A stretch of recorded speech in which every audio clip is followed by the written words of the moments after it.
बढ़िला Ollywood star अनुभव महांती अड़ुआ वर्षा अनुभव घरोई हिंसा मामलें कटक जेएमएफसी स्वतंत्र कोर्टे अनुभव को डिस्चार्ज पिटिशन खारज हो जाइए।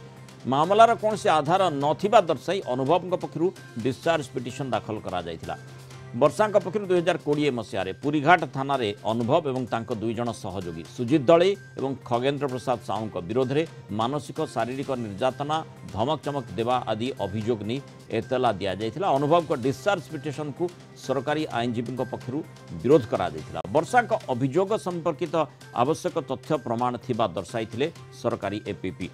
आसंता 10 तारीख में मामलाटर परवर्ती शुणाणी दिन धार्य होइछि। एने एपीपी अफरोज अहमद सूचना देइछन्ति।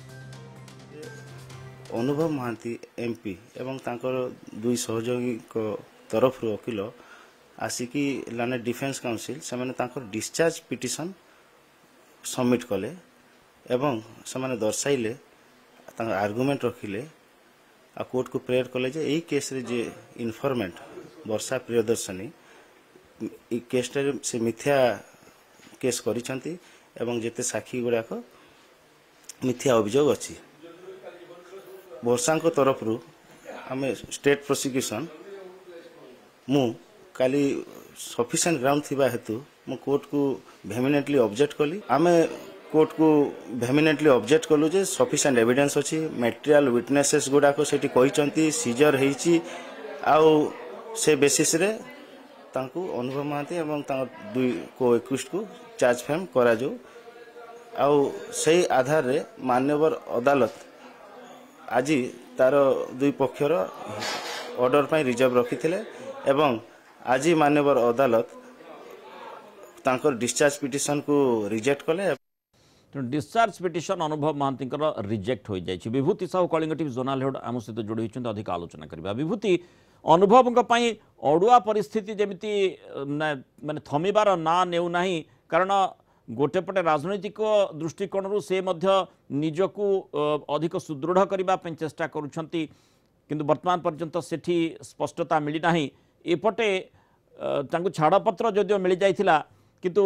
जो डिस्चार्ज पिटिशन जो अभियोग गुड़िक आसीथिला ताकू जतबले कोर्ट खारज करदेले वर्तमान तांको अड़ुआ आगामी समय आहुरी बढ़ी पारे 10 तारीख परवर्ती जो भली मामलार शुणाणी रही।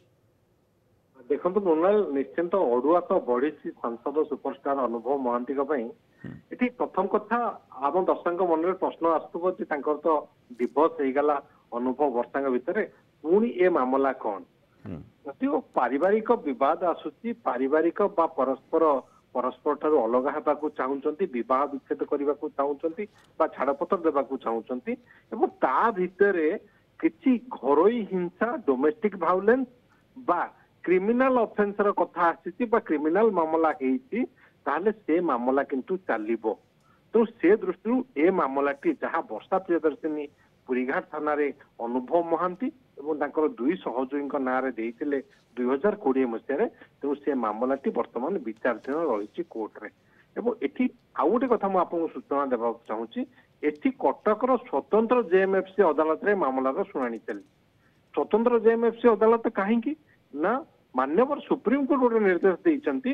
जे जो माने स्टैंडिंग एमएलए एमपी अछंती बा पूर्वतन एमएलए एमपी तांको मामला त्वरित शुणाणी हबो स्वतंत्र कोर्ट रे शुणाणी हबो। से दृष्टि ए मामलाटी स्वतंत्र कोर्ट रे शुणाणी होउची जदिओ वर्षा प्रियदर्शनी एवं अनुभव महांतीकर विवाह विच्छेद छाड़पत्र पर अनुमति मिल सारी हाईकोर्ट को द्वारा किंतु ये मामला जेहेतु डोमेस्टिक भायोलेंस गोटे घरोई हिंसा मामला गोटे क्रिमिनाल ऑफेंस मामला तो ये मामला चली जो मामला रे डिस्चार्ज पिटिशन दायर करथिले अनुभव महांती सांसद एवं से दर्शाइथिले जे मामला रे एभली किसी आधार नाही तेणु आकु डिस्चार्ज कर दिया जाऊ ए मामलाटी को रफा दफा कर दिया जाऊ काटी दिया जाऊ ए मामला आगु को शुणाणी करा न जाऊ किंतु सरकारी वकिल जहाँ दर्शाइछंती जे ए मामला रे यथार्थता रही वर्षा प्रियदर्शिनी की दिया जाइए मानसिक शारीरिक निर्यातना धमक चमक दि जो से अभियोग आनी तार आधार रही अर्थात जो भली सरकारी वकिल पक्षर जो वेहमेंटली अपोज करा जाइथिला बोली जहाँ सरकारी वकिल माने सरकारी वकिल जहाँ मंतव्य रखुथिले अर्थात ताकू से प्रमाण करबा पे चेष्टा करिवे बा तथ्य गुडी को निश्चय रखिबा पई चाहिबे जे प्रकृत रे कि प्रकार तांको विरोध रे माने अभियोग रहितिला आ जो घरोई हिंसा कथा कहा जाउची ताकू से सब्सटेंशिएट करबा को चेष्टा करिवे निश्चित रूपे से कथा से दर्शेबे आसंता 10 तारिख परवर्ती शुणाणी रही जदिओ अभिनेत्री वर्षा प्रियदर्शिनी आसिकी कहिबे जे मामलाटी से आगु को नेबाकू चाहती नाही बा से मामला को विड्रॉ करने को चाहते ताहले भिन्न कथा किंतु वर्षा प्रियदर्शिनी जदि दर्शेबे जे तांकू शारीरिक मानसिक निर्यातना दिया जायछि अनुभव महांती बा तांकर सहयोगी माने तांकू धमक चमक देइछंती तेणु ए मामला चलिबो एवं मामलार बा जो दफा अनुଯାयी जहाँ दंड से दंड मध्य तांकू भोगिबाकू पड़िबो जदिओ तांकर विवाह विच्छेद हेई सारिछि किंतु एठी मामला जेहेतु क्रिमिनल ऑफेंस घरोई हिंसा मामला तेणु स्वतंत्र जेएमएफसी कटक कोर्ट रे मामलार शुणाणी चली आसंता 10 तारिख रे परवर्ती शुणाणी हबो एवं जो डिस्चार्ज पिटिशन अनुभव महांती देइथिले ताकू खारज कर देइछन्ती स्वतंत्र जेएमएफसी अदालत एवं मामला को ग्रहण करछन्ती एवं जो मामलाटी वर्षा प्रियदर्शिनी मामला परवर्ती 10 तारिख रे शुणाणी हबो उभय पक्षक जुक्ति उपस्थापन हबो जवाब सुआल हबो परवर्ती समय वर्षा प्रियदर्शिनी कोर्ट रे हाजर हेबे एवं से तांकर तथ्य दर्शाइबे तांकर साक्ष्य प्रमाण दर्शाइबे एवं जदि आईन अनुଯାୟୀ ताहा ग्रहणीय हबो जे तांको शारीरिक निर्यातना मानसिक निर्यातना धमक चमक दिया जाइछि ताहाले से अनुଯାୟୀ दंड विधान जहाँ तो मामला पुणी थे चलो अर्थात जो पुराना मामला रही विशेषकर विच्छेद पर विवाह विच्छेद होगा छाड़पत्र हो अनुभव